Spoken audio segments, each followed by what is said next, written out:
आराधना प्रभु आराधना आराधना हो आराधना। પ્રભુમાં વાલા ભાઈઓ તથા બહેનો, ઘણી બધી કદાચ તમે જોયું હોય, માણસ અવિશ્વાસી હોય પણ અમુક બાબતો એના ધ્યાનમાં આવતા કદાચ પ્રભુના વચનો સાંભળે કે કંઈ તો કદાચ એ વિશ્વાસી બની જાય, શ્રદ્ધાળુ બની જાય. એવું પણ બને છે કે ઘણી બધી કદાચ શ્રદ્ધાળુ એટલા હોય, કદાચ ચર્ચમાં આવતા હોય ને બધું હોય, પણ કદાચ જીવનમાં એવો કશો પ્રસંગ બને અને કદાચ એ શ્રદ્ધા ગુમાવી દે, કદાચ દેવળમાં આવવાનું બંધ થઈ જાય, કદાચ ઘણી બધી બાબતો.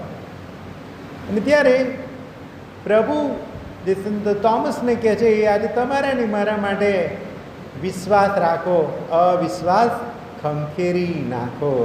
એ કદાચ સંદેશ આજે પ્રભુ તમને અને મને આપી રહ્યા છે. અને એટલે કદાચ આપણામાં પણ એવો અવિશ્વાસ હોય તો શું કરીએ તો વધારે વિશ્વાસ થાય. માર્ગકૃત શુભ સંદેશમાં 9મો અધ્યાય, પેલા શિષ્યો જ્યારે અપદૂત કાઢી શકતા નથી અને ત્યારે પછી એમની પાસે લઈને આવે છે અને ત્યારે પેલો માણસ કહે છે, જો તમે કરી શકતા હોય તો મારા એને સાજો કરો. એટલે કેમ કરી શકતા હોય? નહીં, કરી શકીએ.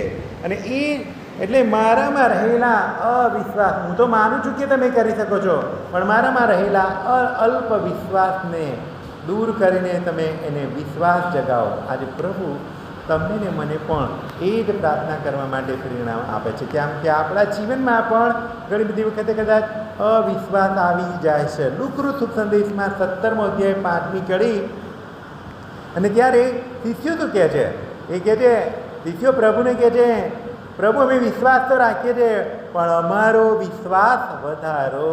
એ વાત કરે છે, અમારો વિશ્વાસ વધારો. આજે તમારી ને મારી પણ એ જ પ્રાર્થના હોવી જોઈએ કે અમે વિશ્વાસ રાખીએ છીએ પણ પ્રભુ અમારો વિશ્વાસ વધારો, અમારી શ્રદ્ધા વધારો, અમારી તમારા પ્રત્યેનો પ્રેમ વધારો. એ પ્રાર્થના કદાચ જરૂરી છે. અને એટલે સૌથી પ્રથમ બાબત તો વિશ્વાસ કે શ્રદ્ધા વધારે રાખવી હોય તો વધારવી હોય તો શું કરીએ?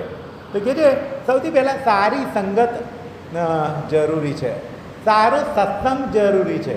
કોઈકની સાથે એટલે કે સારા લોકોની સાથે બેસીએ તો ચોક્કસ સત્સંગમાં પ્રભુ તરફની શ્રદ્ધા વધે છે.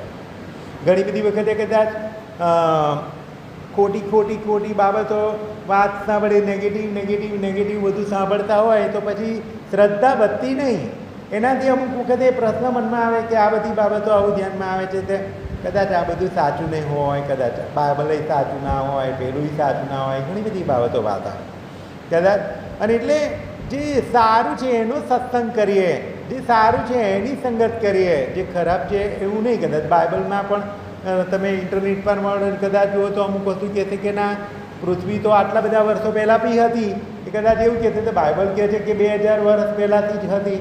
ના, બાઇબલ એક લીટીમાં કે તો શું છે? તો બાઇબલ એ જ કહે છે કે 2000 વર્ષથી એવું નથી. મુખ્ય સંદેશો કેટલા વર્ષને બધા પછી ગણતરીમાં આવી, એ બધી જુદી વાત છે. બાઇબલનો સંદેશો એક છે, પ્રભુએ આ પૃથ્વીનું સર્જન કર્યું, એ અગત્યનો સંદેશ છે. અને એટલે કદાચ અમુક વસ્તુ બાઇબલમાં લખેલી છે એ શ્રદ્ધા વધારવા માટે છે, એ પુરાવા આપવા માટે નથી. અને એટલે અમુક બાબતોમાં જે ખોટી બાબતો છે એનાથી દૂર રહીએ, એ ખૂબ જ અગત્યની બાબત છે. કદાચ ખોટી નકારાત્મક વાતોથી દૂર રહીએ, એ અગત્યની બાબત છે. એટલે દાખલા તરીકે યોહાન કૃત શુભ સંદેશમાં 4થો અધ્યાય, સમરૂની નારી, ત્યાં સમરૂની નારી બપોરના સમયે આવે છે. ત્યાં કેમ? એનું જીવન ખરાબ હતું. એટલે સવારે બધા પાણી ભરવા જાય, બપોરે કૂવાએ કોઈ ના હોય, ત્યારે આ બેન આવે છે. કેમ? કદાચ લોકો એને મેણા ટોળા ના મળે, પણ જ્યારે એનો સત્સંગ પ્રભુ પાસે થાય છે ને એનું જીવન બદલાઈ જાય છે. અને ત્યારે એ ત્યાં જઈને ફરી પેલા લોકોને કહે છે કે મને એવો માણસ મળ્યો છે, મેં જે કર્યું છે એ બધું મને કહી સંભળાવ્યું છે. અને ત્યારે પેલા લોકો આવે છે કે હા જો ચલો કોણ છે જોઈએ. અને જ્યારે પ્રભુ સાથે વાત તો એમના જીવનો પણ બદલાઈ જાય છે. અને એ જ કે શું છે, આપણે પણ સારા સત્સંગમાં રહીએ તો આપણું જીવન પણ બદલાઈ શકે છે. બાકી નકારાત્મકતા તરફ હંમેશા ઢળ્યા રહીએ તો આપણા જીવનમાં પણ નકારાત્મકતા આવી શકે છે. બીજી બાબત છે અને એ છે કે પવિત્ર વચનો સાંભળવા કે વાંચવા. બાઇબલ સાંભળવાથી ઘણી બધી વખતે સારી પ્રેરણા મળે. બાઇબલ વાંચવાથી પણ સારી પ્રેરણા મળતી હોય છે. એટલે સાંભળવું કે વાંચવું પણ એના વિશે મનન ચિંતન કરીએ ત્યારે આપણા જીવનમાં પરિવર્તન આવે છે. દાખલા તરીકે લુક સુસંદેશમાં ગાલિલ સરોવર પર જ્યારે ત્યાં ઘણી બધી બાબતો ત્યાં લખવામાં આવેલી છે અને એમાં પછી પ્રભુ સરોવરમાં જાય છે, સરોવરની અંદર, અને ત્યાં પીટરને આગળ શું થાય તો આગળ એમણે ઉપદેશ આપ્યો ત્યાં, અને તરત જ્યારે ઉપદેશ આપીને હોડીમાં બેસીને પછી ત્યાં પીટર આખી રાત મહેનત કરીને ત્યારે એને કહે છે, ભાઈ તારી જાળ તું ઊંડા પાણીમાં નાખ. અને એટલે પેલો કે અમે તો વર્ષોના માછી માર્યો, એવું નહીં કશું પછી. પણ એને ખબર પડે છે કે આ ગઈકાલે આ માણસ બોધ આપતો હતો કે ઉપદેશ આપતો હતો, એનામાં કશુંક તો છે, એ માણસ આજે મને કહી રહ્યો છે. ને એટલે શું થાય છે, એ કશી આર્ગ્યુમેન્ટ કર્યા વગર જાળ નાખે છે, એને ખબર પડે છે કે ત્યાં ઘણી બધી માછલીઓ પકડાય છે.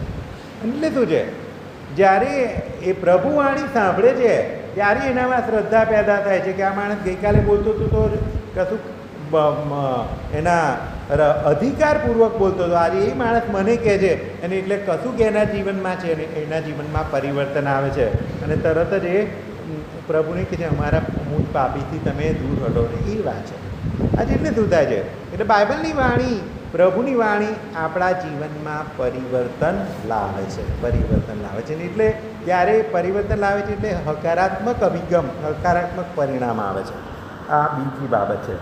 અને પેલી માથિકૃત સંદેશમાં પણ પેલો કોડવાળી વ્યક્તિ આવીને કહે છે જો તમે ઈચ્છો તો મને સાજો કરી શકો છો. પ્રભુ એને કેમ, એને પણ બીજાનું જોવે છે એટલે બીજાને કે હા ભાઈ બધાને સારા કરે છે, મને પણ સાજો કરી શકે છે. એટલે શું છે, પ્રભુની વાણી આપણા જીવનમાં પણ તાજાપણું લાવી શકે છે. અને એટલે સ્ત્રોતકાર 119માં શું કહે છે, તારા વચના મૃત છે દીપક મારે કાજ, પગલે પગલે પાથરે મારે પંથ પ્રકાશ. પ્રભુના વચનો તમારા અને મારા દરેકના જીવનમાં પ્રકાશ પાથરવા માટે છે. અને એટલે પ્રભુના વચનો સાંભળીએ તો ચોક્કસ જીવનમાં સાચો રસ્તો મળી જ રહે છે. ત્રીજી બાબત અને એ છે પ્રાર્થના કરવી પણ એટલી જ અગત્યની છે. કેમ કે પ્રાર્થના ના કરીએ તો શું થાય, પ્રભુ સાથે સંબંધ રહેતો નથી, પ્રભુ સાથે ઘનિષ્ઠ મિત્રતા રહેતી નથી.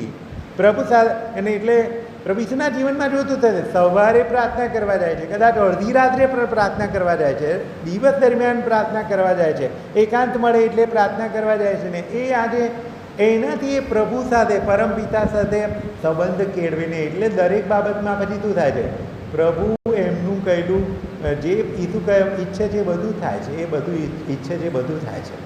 કેમ કે એમની શ્રદ્ધા એનાથી કે મને ખબર છે પ્રભુ બધી બાબતમાં કહે છે કે મને તારામાં શ્રદ્ધા છે કે જે થવાનું છે ને એટલે તું મારી પ્રાર્થના સાંભળે છે, એ એનામાં શ્રદ્ધા છે. કેમ, સતત પ્રાર્થના કરીને એના દ્વારા એ કેળવામાં આવે છે.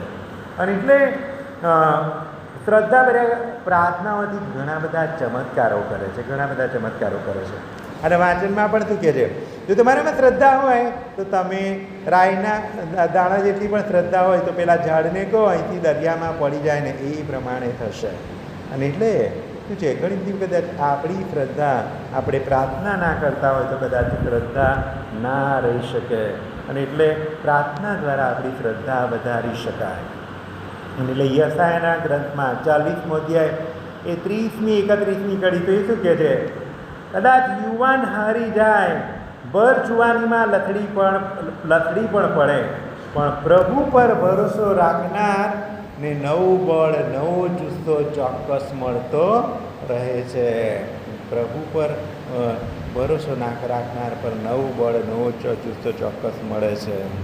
અને એટલે ખાસ કરીને કદાચ દરેક બાબતોમાં આજે ખાસ પ્રભુ પાસે કૃપા માંગીએ કે પ્રભુ અમને પણ અમારામાં રહેલી અશ્રદ્ધા ખંખેરી નાખો અને અમારામાં શ્રદ્ધા જગાવો. અમે વધારે ને વધારે શ્રદ્ધા રાખીને પ્રભુ તારા કામ કરે, અમારા જીવન થકી પુષ્કળ ફળ પહેલાં આપી શકીએ એ માટે અમને કૃપા અને આશીર્વાદ આપો. એ માટે અત્યારે વિશેષ પ્રાર્થના કરીશું. પિતા અને પુત્ર અને પવિત્ર આત્માને નામે આમીન.